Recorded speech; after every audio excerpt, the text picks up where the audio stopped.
Dinamika persatuan dan kesatuan bangsa Indonesia terus berlangsung sejak awal kemerdekaan hingga saat ini. Seperti pada perubahan bentuk negara hingga pemerintahan.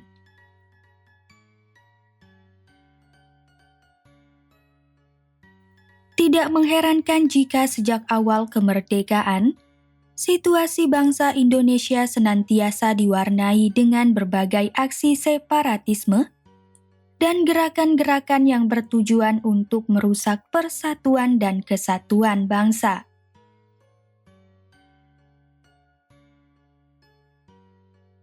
Bagaimanakah dinamika persatuan dan kesatuan bangsa Indonesia dari masa ke masa? Simak pembahasan selengkapnya berikut ini. Pada pembelajaran sebelumnya, kita telah membahas persatuan dan kesatuan negara Indonesia pada masa kemerdekaan. Kali ini, kita akan melanjutkan pembahasan tentang perkembangan, persatuan dan kesatuan bangsa pada beberapa era pemerintahan. Secara umum, pada setiap era pemerintahan bangsa Indonesia, hampir selalu terjadi berbagai tindakan dan aksi yang dapat memecah belah bangsa. Secara umum, pada setiap era pemerintahan bangsa Indonesia, hampir selalu terjadi berbagai tindakan dan aksi yang dapat memecah belah bangsa. Agar lebih jelas, mari kita simak pembahasannya berikut ini.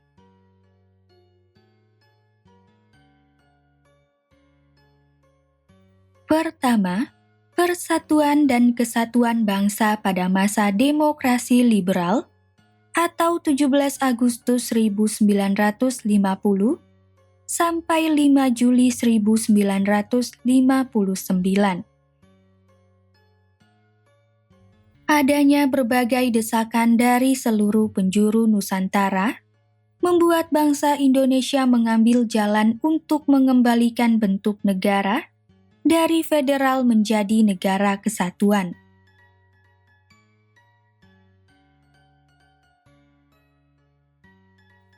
Pada periode ini, Indonesia menggunakan Undang-Undang Dasar Sementara tahun 1950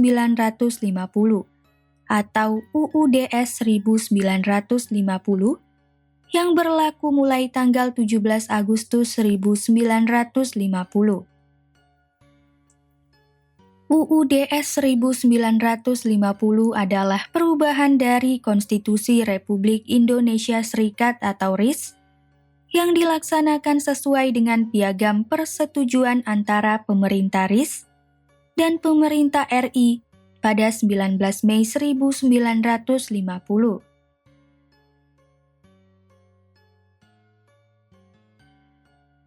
Sejak 17 Agustus 1950, Indonesia kembali ke bentuk negara kesatuan dengan pusat kekuasaan berada di pemerintah pusat dan memiliki hubungan dengan daerah atas dasar asas desentralisasi.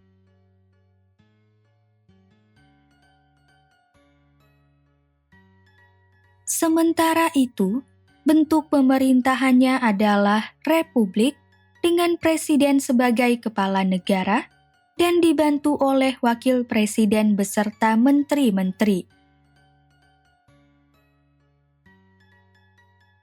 Selain itu, terdapat beberapa lembaga tinggi negara, yaitu Dewan Perwakilan Rakyat, Mahkamah Agung, dan Dewan Pengawas Keuangan.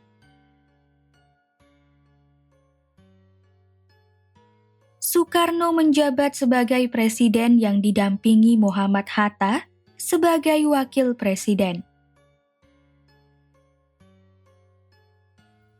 Meskipun demikian, sistem pemerintahan yang dianut pada masa ini adalah pemerintahan parlementer dengan menggunakan kabinet parlementer yang dipimpin oleh seorang Perdana Menteri.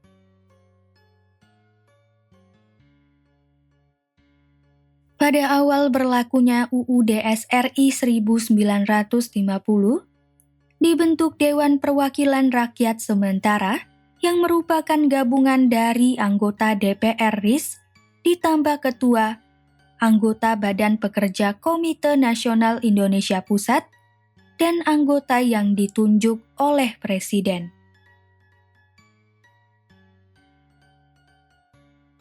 Hampir tidak jauh berbeda dengan sistem parlementer pada masa kemerdekaan, berlakunya UUDS 1950 juga menciptakan ketidakstabilan politik Indonesia. Hal ini tergambar dari pergantian kabinet yang terlalu cepat. Berikut adalah beberapa kabinet tersebut. Kabinet Natsir, yang berlangsung pada 6 September 1950 sampai 27 April 1951. Kabinet Sukirman yang berlangsung pada 27 April 1951 sampai 3 April 1952. Kabinet Wilopo yang berlangsung pada 3 April 1952 sampai 30 Juli 1953. Kabinet Ali Sastro Amijoyo I yang berlangsung pada 30 Juli 1953 sampai 12 Agustus 1955.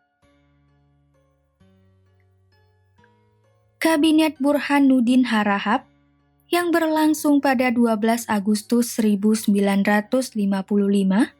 sampai 24 Maret 1956. Kabinet Ali Sastro Amijoyo II yang berlangsung pada 24 Maret 1956 sampai 9 April 1957. Kabinet Juanda atau Kabinet Karya yang berlangsung pada 9 April 1957 sampai 10 Juli 1959.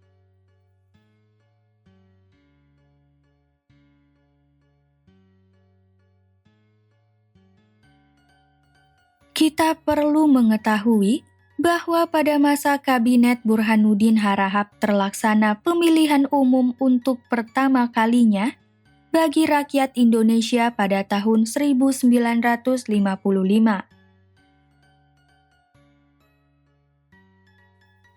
Pemilu yang diikuti oleh 28 partai tersebut dilaksanakan dalam 2 tahap, yaitu tanggal 29 September 1955 untuk memilih anggota DPR dan tanggal 15 Desember untuk memilih anggota Dewan Konstituante.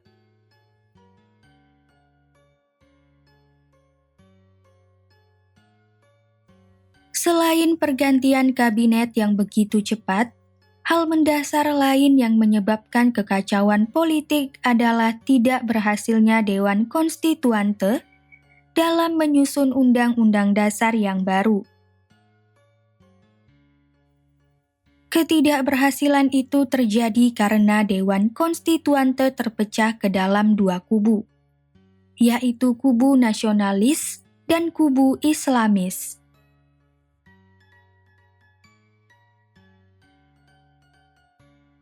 Kubu nasionalis menghendaki berdirinya negara berlandaskan Pancasila, sedangkan kubu Islamis menghendaki negara atas dasar agama, yaitu agama Islam.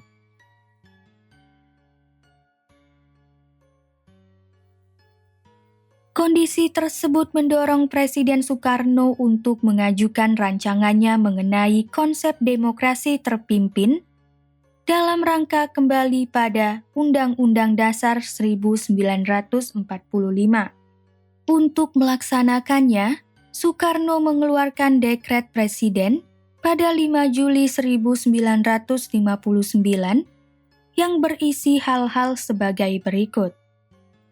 Pembubaran Dewan Konstituante, pemberlakuan kembali UUD 1945 dan tidak berlakunya lagi UUDS 1950.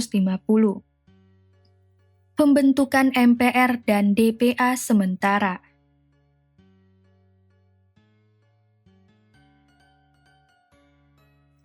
Selain persoalan politik, bangsa Indonesia pada masa ini juga harus berhadapan dengan kelompok-kelompok tertentu yang berupaya untuk memecah persatuan dan kesatuan melalui gerakan separatis, seperti pemberontakan Darul Islam atau Tentara Islam Indonesia, atau DI atau TII, dan pemberontakan Pemerintah Revolusioner Republik Indonesia atau Perjuangan Rakyat Semesta atau PRRI atau Permesta.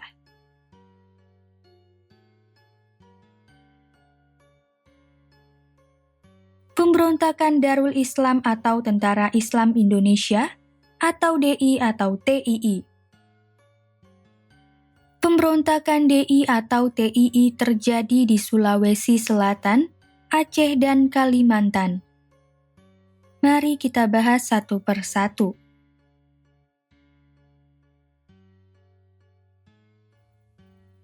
Pemberontakan DI atau TII di Sulawesi Selatan.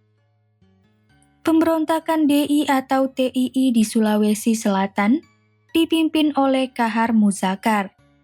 Ia adalah seorang pemimpin Kesatuan Gerilya Sulawesi Selatan atau KGSS yang melakukan berbagai kekacauan di Sulawesi Selatan. Latar belakang dari aksi KGSS adalah rasa kekecewaan Kahar Muzakar karena banyak anggota KGSS tidak diterima menjadi Angkatan Perang Republik Indonesia Serikat atau APRIS.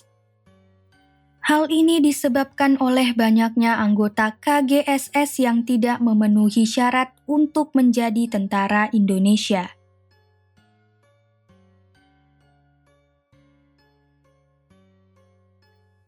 Tentara Indonesia pun berupaya untuk menumpas gerakan ini. Akibatnya, pada 17 Agustus 1951, Kahar Muzakar bersama pasukannya melarikan diri ke hutan. Kahar Muzakar memutuskan untuk bergabung dengan DI atau TII pada 20 Januari 1952.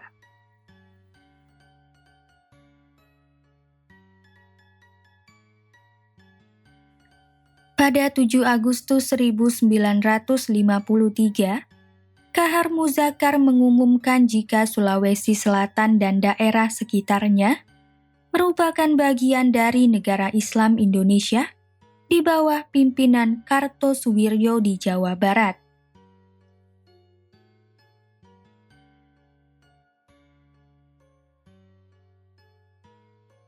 Tentara Indonesia sempat mengalami kesulitan untuk menumpas pemberontakan ini karena mereka bergerilya di hutan. Namun, akhirnya, pada bulan Februari 1965, pemberontakan DI atau TII ini berhasil ditumpas dan Kahar Muzakar ditembak mati.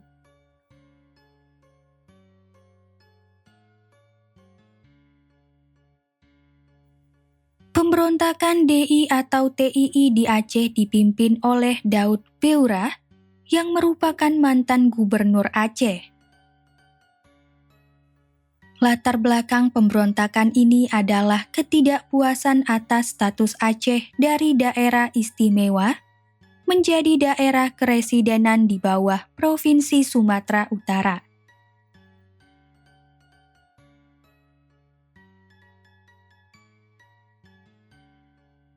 Atas dasar itulah, pada 21 September 1953, Beurah mengeluarkan maklumat tentang penyatuan Aceh ke dalam negara Islam Indonesia di bawah pimpinan Kartosuwiryo.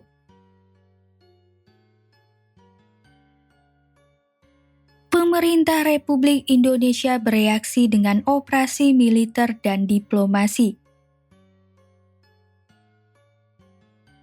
Operasi militer dilakukan dengan menjadikan Aceh sebagai daerah militer bystand, sesuai dengan keputusan Presiden nomor 175 tahun 1952. Selain itu, pemerintah Indonesia menggelar operasi militer untuk menumpas pemberontakan ini, yaitu Operasi 17 Agustus dan Operasi Merdeka.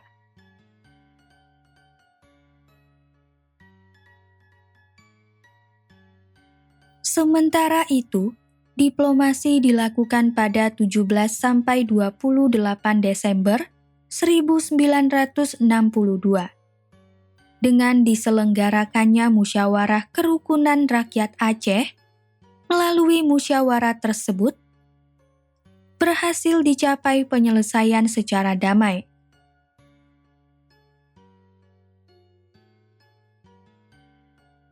Akhirnya, dengan negosiasi yang panjang, berhasil disepakati status otonomi khusus bagi Aceh, yaitu dengan terbentuknya Daerah Istimewa Aceh yang diberi kebebasan menjalankan unsur-unsur syariat Islam.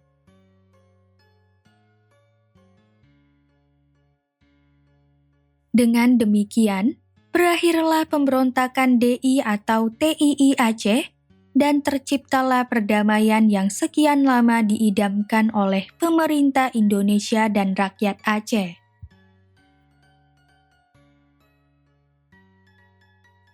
Pemberontakan DI atau TII di Kalimantan Selatan. Pemberontakan DI atau TII di Kalimantan Selatan dipimpin oleh Ibnu Hajar. Ia juga sering dipanggil Haderi bin Umar alias Angli. Hajar adalah seorang mantan Letnan II Tentara Indonesia. Hajar menamakan gerakannya dengan Kesatuan Rakyat yang Tertindas.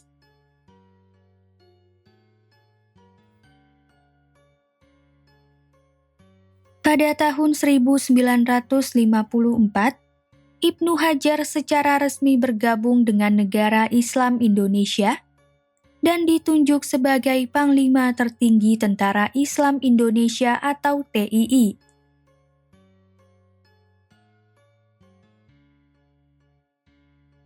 Pada tahun 1963, pemerintah Indonesia berhasil menumpas pemberontakan ini, sedangkan Ibnu Hajar dan anak buahnya berhasil ditangkap serta dijatuhi hukuman mati.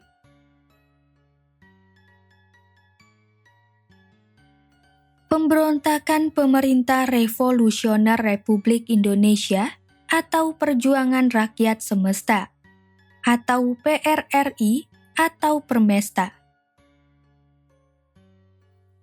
Pemberontakan PRRI atau Permesta dilatar belakangi oleh ketidakpuasan daerah-daerah di Pulau Sumatera, Kalimantan, dan Sulawesi atas pembagian keuangan daerah yang tidak sesuai dengan usulan daerah. Hal tersebut menimbulkan dampak ketidakpercayaan terhadap pemerintah pusat.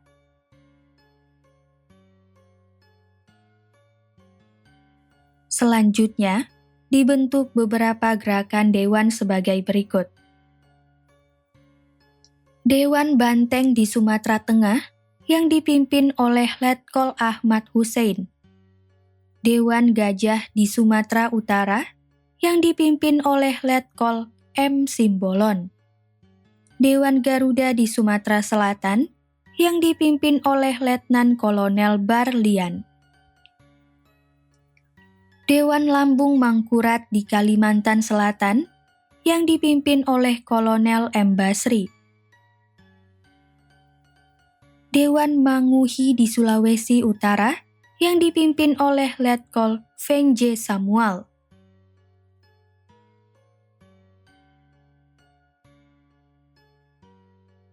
Puncak pemberontakan ini terjadi pada 10 Februari 1958, yaitu ketika Letkol Ahmad Hussein selaku Ketua Dewan Banteng mengeluarkan ultimatum kepada pemerintah pusat.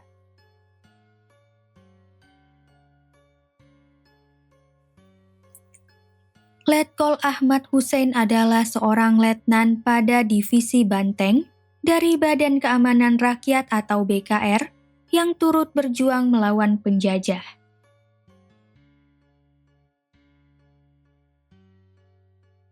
Adapun isi ultimatum tersebut adalah agar Kabinet Juanda mengundurkan diri dalam waktu 5 kali 24 jam.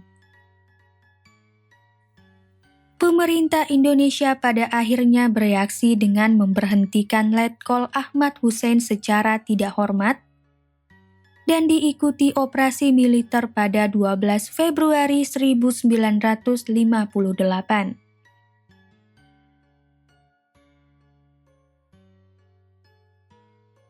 Di bawah pimpinan KSAD atau Kepala Staf Angkatan Darat, A.H. Nasution, tentara Indonesia melakukan operasi militer gabungan yang diberi nama Operasi 17 Agustus dan berhasil menghancurkan gerakan separatis tersebut.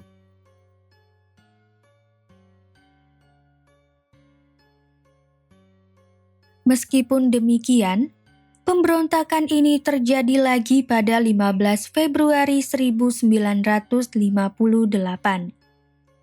Yaitu ketika diproklamasikan Pemerintahan Revolusioner Republik Indonesia atau PRRI yang menegaskan bahwa daerah Sulawesi Utara dan Sulawesi Tengah memutuskan hubungan dengan pemerintah pusat.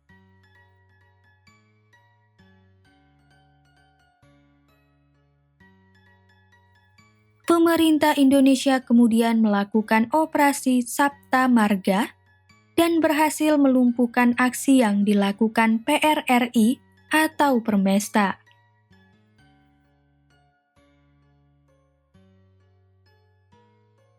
Kedua, Persatuan dan Kesatuan Bangsa pada masa Orde Lama atau 5 Juli 1959 sampai 11 Maret 1966. Terbitnya Dekret Presiden 5 Juli 1959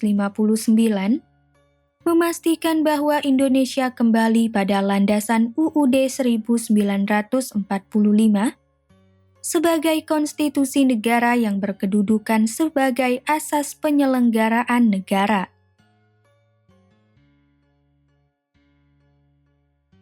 Agar dapat merealisasikannya, pada 9 Juli 1959, dibentuk kabinet dengan nama Kabinet Kerja sebagai berikut. Kabinet inti yang terdiri atas seorang Perdana Menteri yang dijabat oleh Presiden dan dibantu 10 orang menteri.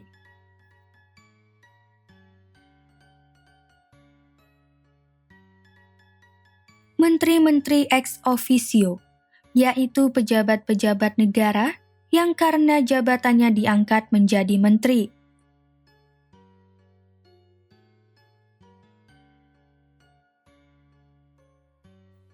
Menteri-menteri muda yang terdiri dari 60 orang.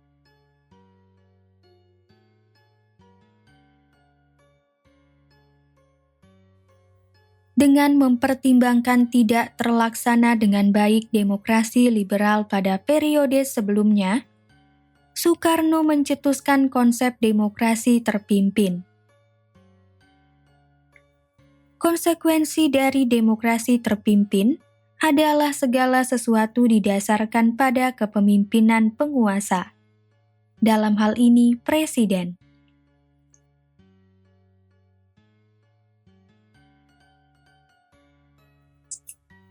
Tidak mengherankan jika dalam melaksanakan roda pemerintahan, banyak terjadi penyelewengan kekuasaan, khususnya terhadap Pancasila dan UUD 1945.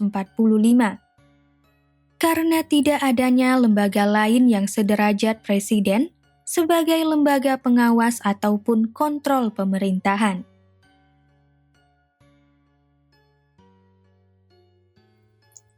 Berikut adalah beberapa penyimpangan selama pelaksanaan demokrasi terpimpin. Membubarkan DPR hasil pemilu dan menggantikannya dengan membentuk DPR gotong royong atau DPR GR yang anggotanya diangkat dan diberhentikan oleh presiden.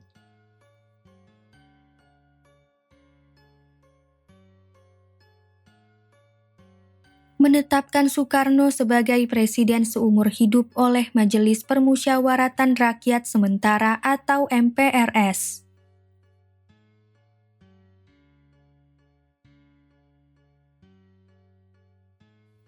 Membentuk Front Nasional melalui penetapan Presiden nomor 13 tahun 1959 yang anggotanya berasal dari berbagai organisasi kemasyarakatan dan organisasi sosial politik yang ada di Indonesia.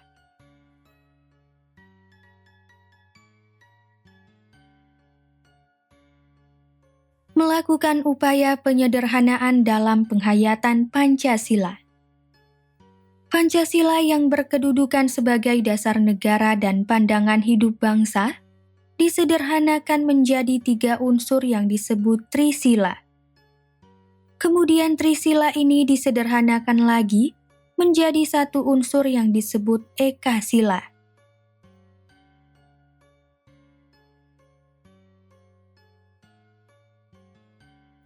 Ekasila inilah yang dimaksud dengan Nasakom atau Nasional Agama dan Komunisme.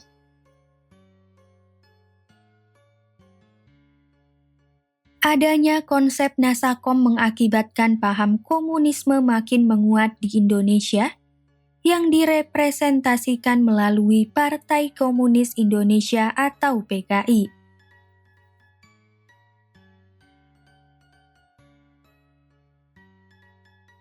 Legitimasi terhadap komunisme diperkuat dengan adanya Undang-Undang Nomor 18 Tahun 1965 tentang pemerintah daerah. Semua unsur Nasakom termasuk PKI harus diperhatikan dalam penunjukan unsur pimpinan Dewan Perwakilan Rakyat Daerah.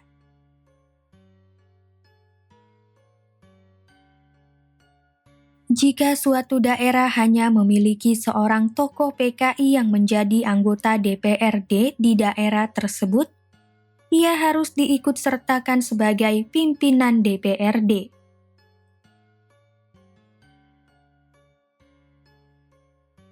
Tidak mengherankan jika PKI memiliki posisi strategis di semua wilayah di Indonesia.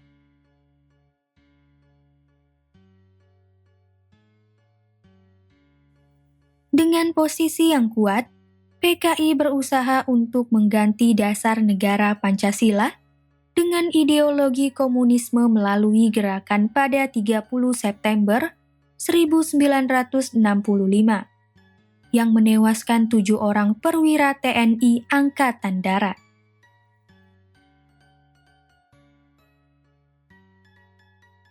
Ketiga, Persatuan dan Kesatuan pada masa Orde Baru atau 11 Maret 1966 sampai 21 Mei 1998.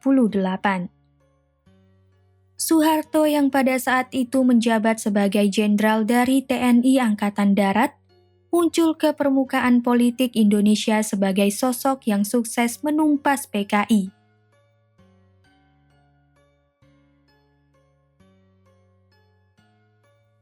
Penumpasan aksi PKI diikuti dengan dilengserkannya Soekarno dari kursi presiden. Soekarno dipandang sebagai sosok yang bertanggung jawab atas pemberontakan PKI.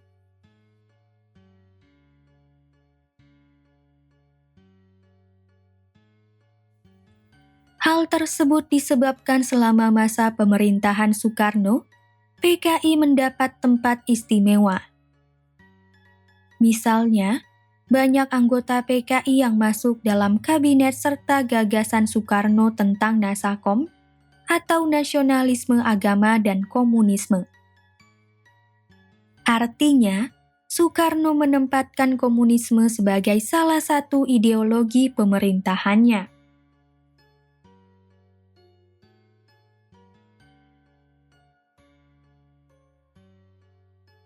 Sesudah melengsarkan Soekarno, Soeharto berhasil menduduki jabatan tertinggi di Indonesia sebagai presiden, sekaligus sebagai tanda dimulainya Orde Baru.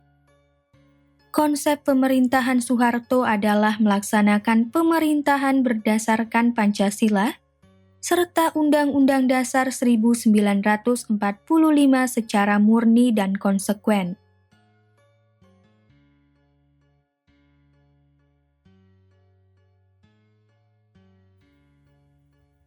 Prioritas utama masa-masa awal pemerintahan Soeharto adalah pembangunan ekonomi dan stabilitas nasional.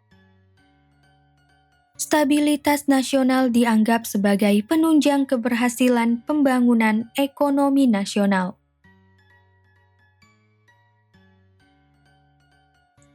Oleh karena itu, jika terdapat pihak-pihak yang dinilai mengganggu stabilitas nasional, aparat keamanan akan menindaknya dengan tegas.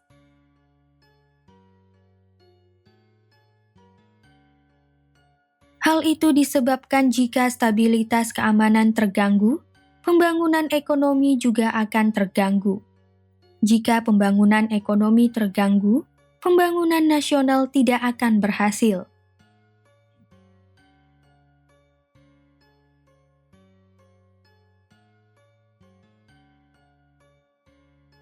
Soeharto menerapkan sistem pemerintahan presidensial. Beberapa keberhasilan yang dicapai dari sistem pemerintahan Orde Baru adalah sebagai berikut. Perkembangan pendapatan per kapita yang pada tahun 1968 hanya $70 Amerika Serikat menjadi lebih dari $1.000 Amerika Serikat pada tahun 1996.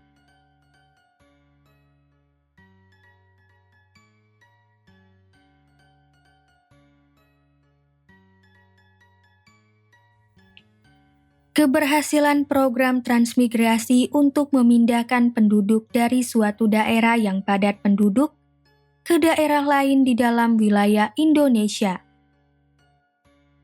Program ini bertujuan untuk pemerataan penduduk dari pulau yang padat penduduk ke wilayah yang jarang penduduknya. Misalnya, transmigrasi penduduk dari wilayah Jawa ke Kalimantan.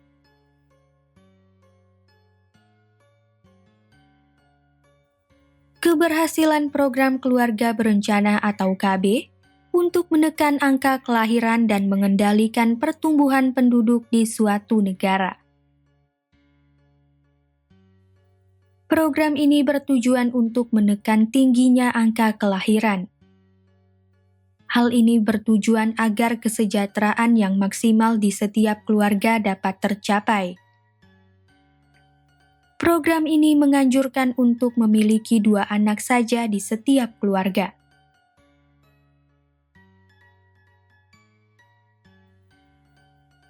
Keberhasilan mengurangi angka buta huruf.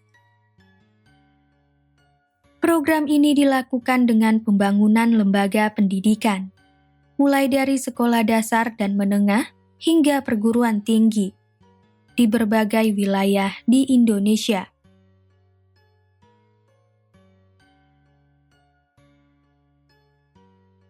Selain itu, pemerintahan Orde Baru mencanangkan penuntasan buta huruf pada 16 Agustus 1978. Cara yang ditempuh adalah dengan pembentukan kelompok belajar atau yang disingkat dengan kejar.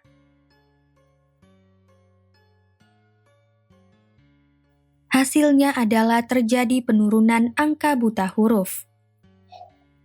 Sensus tahun 1971 menunjukkan bahwa dari total jumlah penduduk 80 juta jiwa, sekitar 39,1% penduduk usia 10 tahun ke atas masih berstatus buta huruf.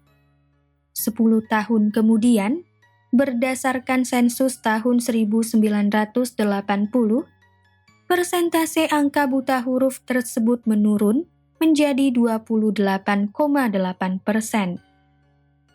10 tahun berikutnya, berdasarkan sensus tahun 1990, angka buta hurufnya turun secara drastis menjadi 15,9%.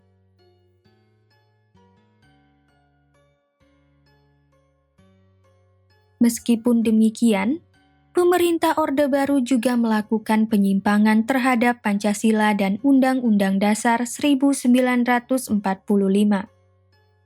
Beberapa penyimpangan tersebut terjadi pada bidang ekonomi, politik, dan hukum.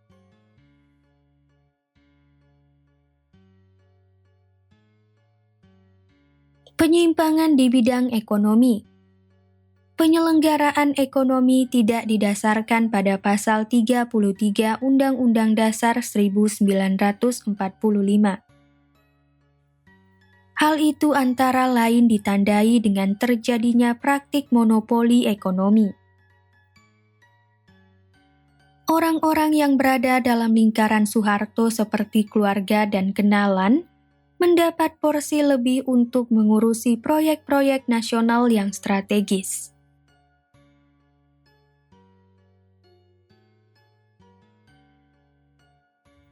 Misalnya, Presiden Soeharto memberikan hak impor cengkih kepada PT Mega dan PT Mercu Buana pada tahun 1968. Tentu saja dua pabrik tersebut mempunyai kaitan erat dengan keluarga Cendana.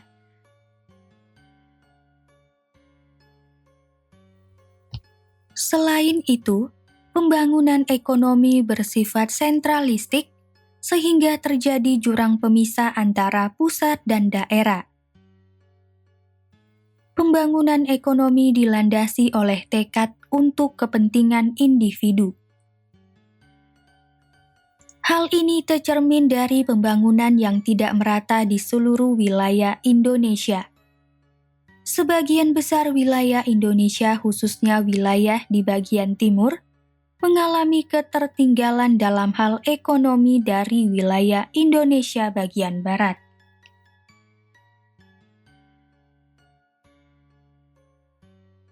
Penyimpangan di bidang politik. Bidang politik adalah salah satu bidang yang paling terasa dari kekuasaan Orde Baru. Selama masa ini, kekuasaan hanya berada di tangan lembaga eksekutif. Presiden sebagai pelaksana undang-undang memiliki kedudukan yang lebih dominan dibandingkan dengan lembaga legislatif.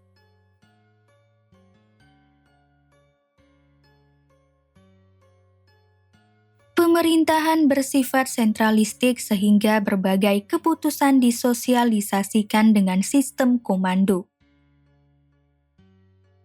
Tidak ada kebebasan untuk mengkritik jalannya pemerintahan.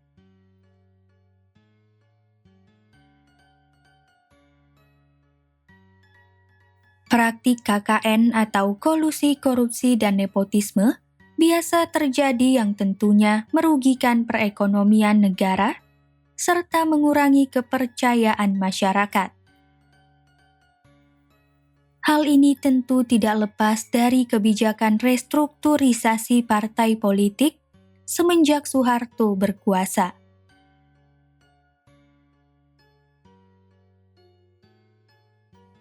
Restrukturisasi tersebut hanya memperbolehkan 3 partai politik pada pemilihan umum atau pemilu, yaitu Partai Persatuan Pembangunan atau PPP, Partai Demokrasi Indonesia atau PDI, dan Golongan Karya.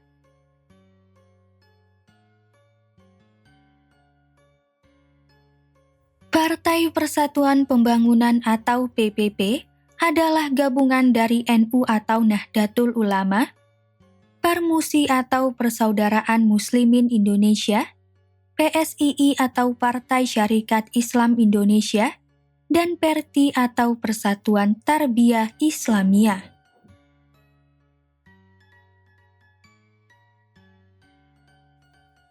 Partai Demokrasi Indonesia atau PDI adalah gabungan dari PNI atau Partai Nasional Indonesia, Partai Katolik, Partai Murba atau Musyawarah Rakyat Banyak, IPKI atau Ikatan Pendukung Kemerdekaan Indonesia, dan Parkindo atau Partai Kristen Indonesia.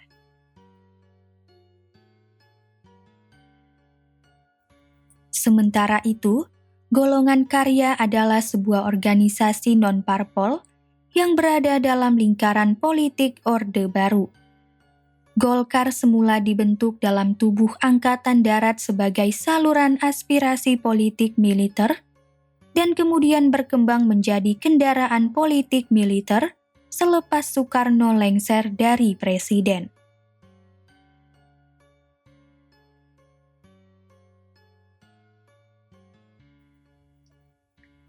Agar dapat memperkuat posisi Golkar, Soeharto menerbitkan Peraturan Pemerintah Nomor 6 Tahun 1970 yang melarang semua pegawai negeri termasuk anggota ABRI terlibat dalam kegiatan-kegiatan partai politik. Secara otomatis, semua pegawai negeri dan anggota ABRI merupakan bagian dari Golkar.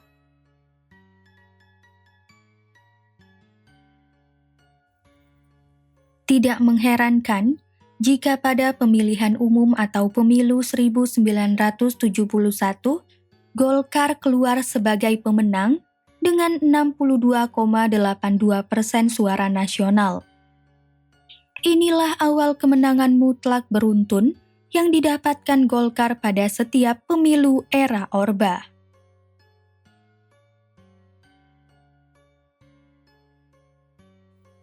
Oleh sebab itu, Golkar dipandang sebagai kendaraan untuk memuluskan jalan Soeharto dalam mempertahankan kekuasaan.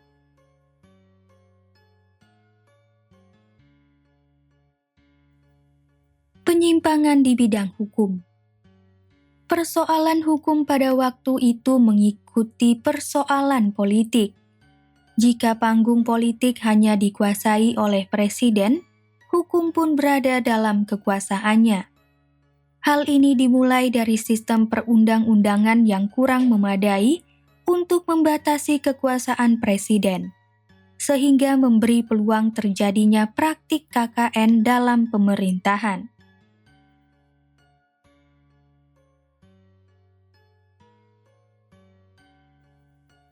Masa jabatan presiden telah dibatasi selama 5 tahun setiap periode berdasarkan Pasal 7 UUD 1945. Tetapi belum diatur mengenai batasan periode seseorang bisa menjabat sebagai presiden. Hal inilah yang kemudian menjadi peluang bagi Soeharto untuk terus menjadi presiden.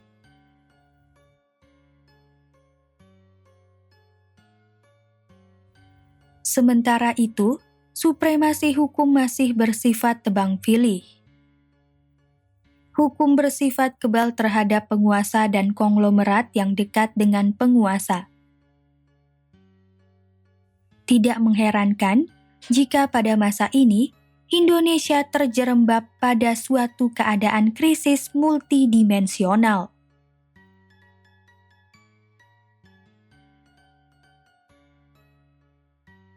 Kondisi-kondisi itulah yang melahirkan gerakan reformasi untuk menumbangkan rezim otoriter.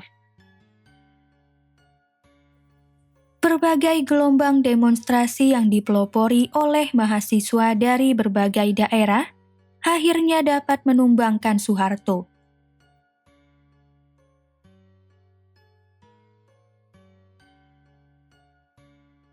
Pada 21 Mei 1998, Presiden Soeharto menyatakan bahwa ia mengundurkan diri.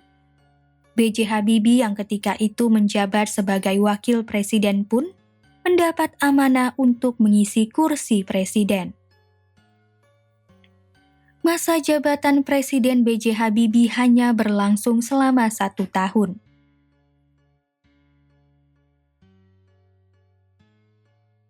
Keempat, Persatuan dan Kesatuan pada masa Reformasi atau 21 Mei 1998 sampai dengan sekarang. Setelah Orde Baru runtuh, Indonesia memasuki babak baru dalam kehidupan demokrasinya yang disebut sebagai masa reformasi. Upaya-upaya untuk memperbaiki pemerintahan terus digalakkan oleh pemerintahan pada masa reformasi.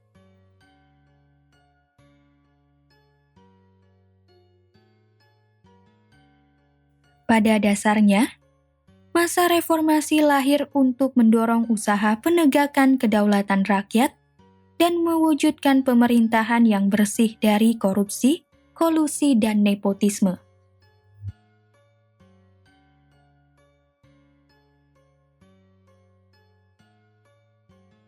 Pemerintahan yang demokratis menjadi salah satu tekad bangsa Indonesia.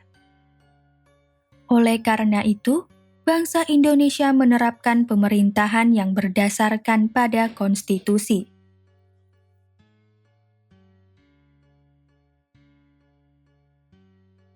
Pemerintah konstitusional memiliki ciri-ciri sebagai berikut.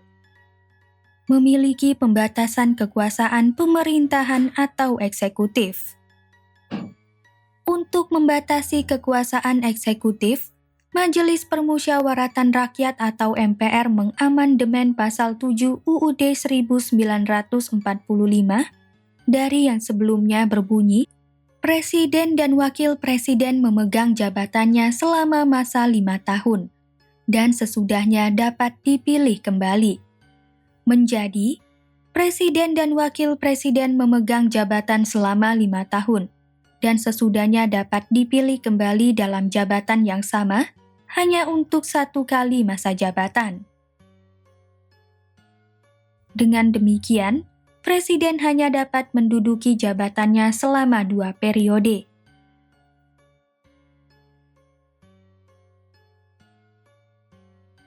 Memiliki jaminan atas hak asasi manusia dan hak-hak warga negara. Ketentuan tersebut diatur dalam amandemen pasal 28 UUD 1945 tentang kebebasan, hak asasi manusia, dan hak warga negara.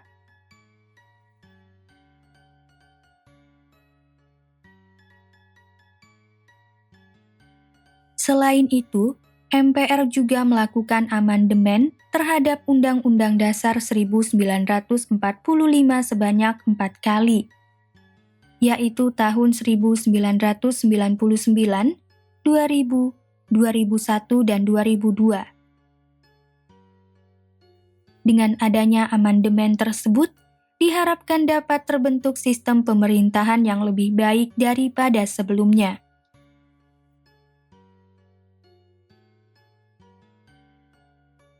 Meskipun demikian, amandemen-amandemen tersebut tidak mengubah sistem pemerintahan Indonesia yang berupa sistem pemerintahan presidensial.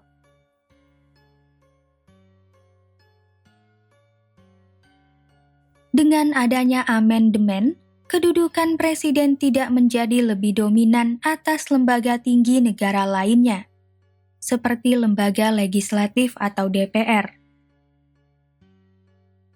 Selain itu, amandemen juga membuat kontrol terhadap kekuasaan presiden menjadi lebih ketat.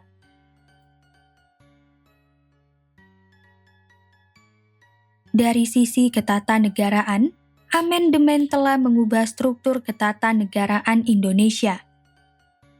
Misalnya, penghapusan dan penambahan lembaga-lembaga negara.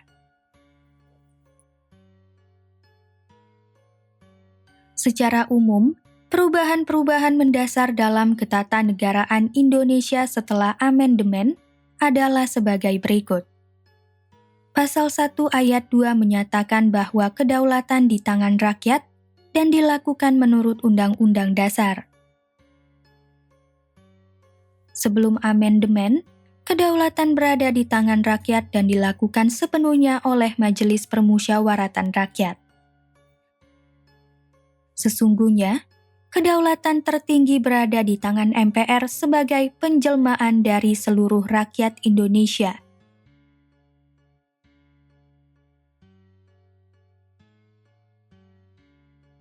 Artinya, MPR adalah lembaga tertinggi negara yang berwenang untuk mengangkat presiden dan wakil presiden, serta menetapkan garis-garis besar haluan negara atau GBHN.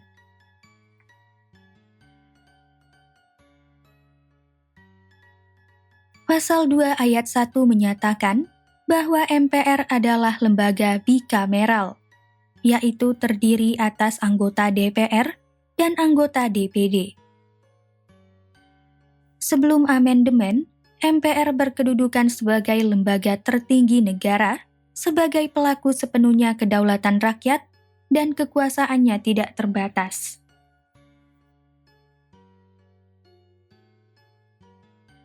Pasal 6A ayat 1 menyatakan bahwa presiden dan wakil presiden dipilih langsung oleh rakyat. Sebelum amandemen, presiden dan wakil presiden dipilih oleh MPR.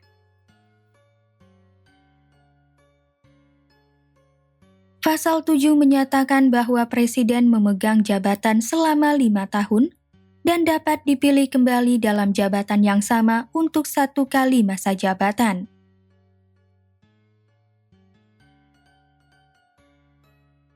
Pasal 28A sampai 28J berisi pencantuman hak asasi manusia.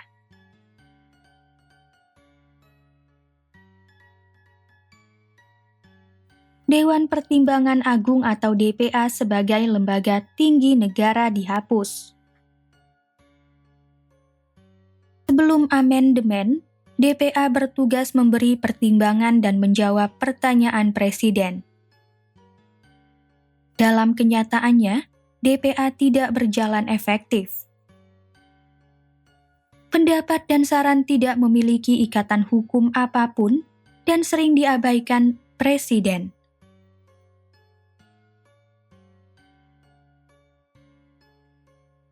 Selain itu, anggotanya adalah para pensiunan pejabat dan sering dianggap sebagai orang yang dekat dengan presiden.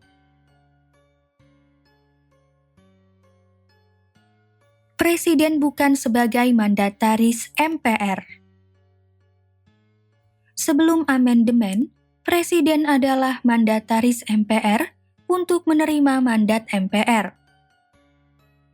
Artinya, presiden dipilih oleh MPR.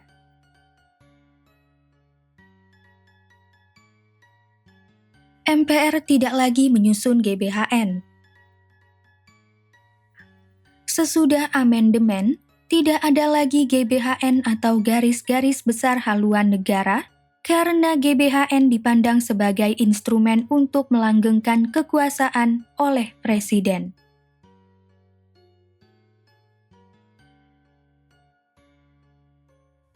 Mahkamah Konstitusi atau MK dan Komisi Yudisial atau KY dibentuk.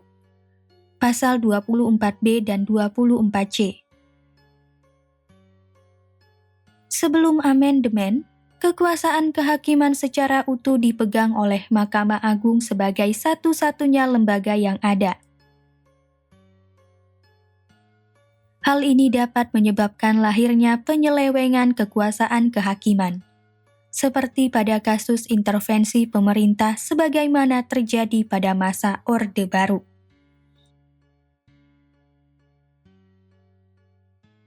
Sesudah amandemen, terdapat pembagian tugas sesudah dibentuknya Mahkamah Konstitusi dan Komisi Yudisial.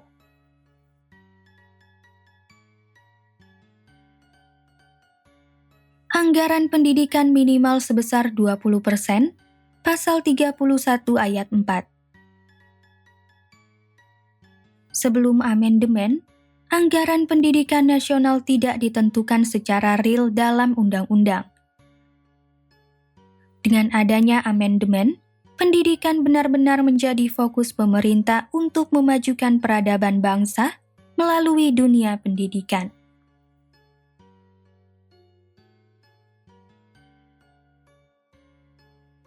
Negara Kesatuan tidak boleh diubah. Pasal 37 ayat 5. Sebelum amandemen, kedudukan Negara Kesatuan tidak mendapat penegasan secara nyata dalam undang-undang. Hal ini berpotensi terjadinya perubahan bentuk negara secara konstitusi pada suatu waktu.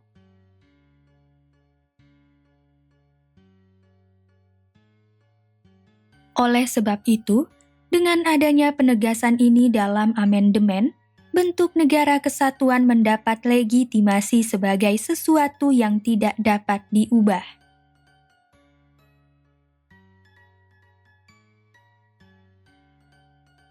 Penjelasan Undang-Undang Dasar 1945 dihapus. UUD 1945 dalam naskah aslinya hanya terdiri atas pembukaan dan batang tubuh, sebagaimana yang dihasilkan dalam sidang pertama BPUPKI dan PPKI. Penghapusan penjelasan UUD 1945 bertujuan untuk menghindarkan kesulitan dalam menentukan status penjelasan dari sisi sumber hukum dan tata urusan peraturan perundang-undangan.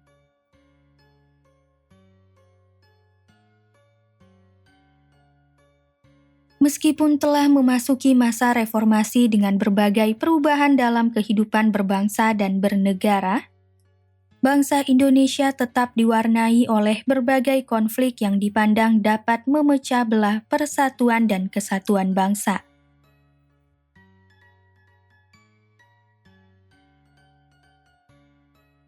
Persatuan dan kesatuan bangsa pada era ini diwarnai dengan adanya berbagai konflik horizontal dalam masyarakat, seperti konflik antar suku, agama, kelompok, dan golongan.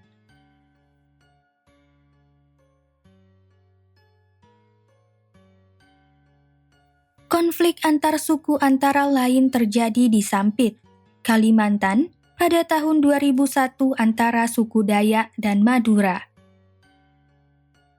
Konflik ini menelan ratusan korban jiwa.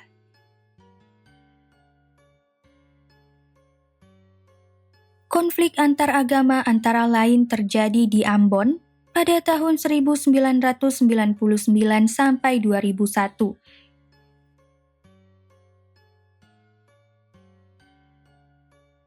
Sementara itu, konflik antar golongan terjadi dalam berbagai peristiwa, seperti konflik antar supporter sepak bola, konflik antar pendukung partai politik, dan konflik antar pendukung calon presiden.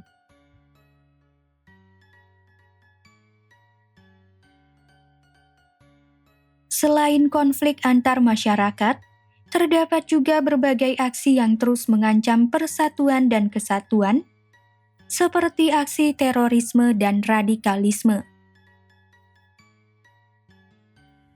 Misalnya, aksi terorisme yang terjadi dalam peristiwa bom Bali tahun 2002 dan 2005.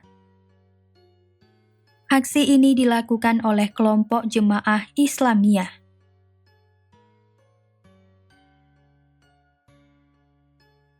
Peristiwa bom Bali 1 terjadi pada 12 Oktober 2002 di Pedis Pub dan Sari Club atau SC di Jalan Legian, Kuta, Bali.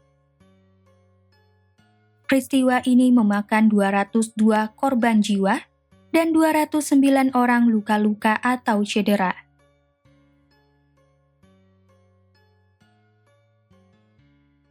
Sementara itu, bom Bali 2 terjadi pada 1 Oktober 2005. Terjadi 3 pengeboman, yaitu 1 di Kuta dan 2 di Jimbaran. Peristiwa ini mengakibatkan 23 orang tewas dan 196 orang lainnya mengalami luka-luka.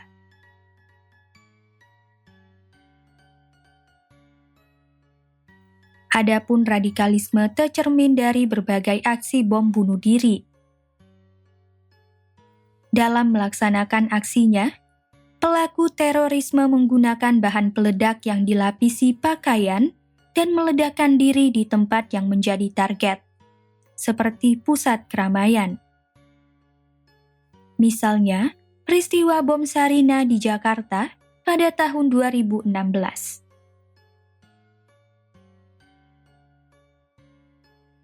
Kesimpulan, demikianlah pembahasan kita tentang perkembangan Persatuan Kesatuan Bangsa Indonesia dari masa ke masa.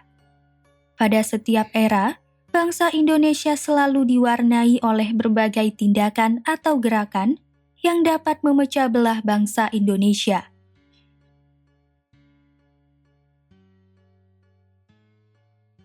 Dengan menyimak perjalanan sejarah bangsa, penting bagi bangsa Indonesia untuk memperkuat persatuan dan kesatuan melalui berbagai cara.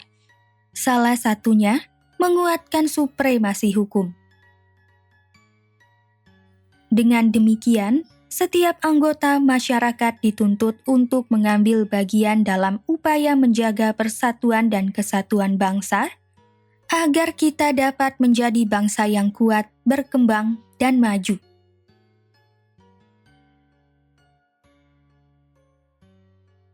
Sebagai seorang pelajar, kalian juga dituntut untuk turut menjaga persatuan dan kesatuan bangsa. Terdapat banyak cara untuk melakukannya. Beberapa di antaranya ialah saling menghormati dan menghargai semua perbedaan di antara teman-teman. Tidak membeda-bedakan teman, bergotong royong menjaga kebersihan kelas dan sekolah, serta saling menghargai pendapat dan tolong-menolong tanpa memandang identitas dan latar belakang.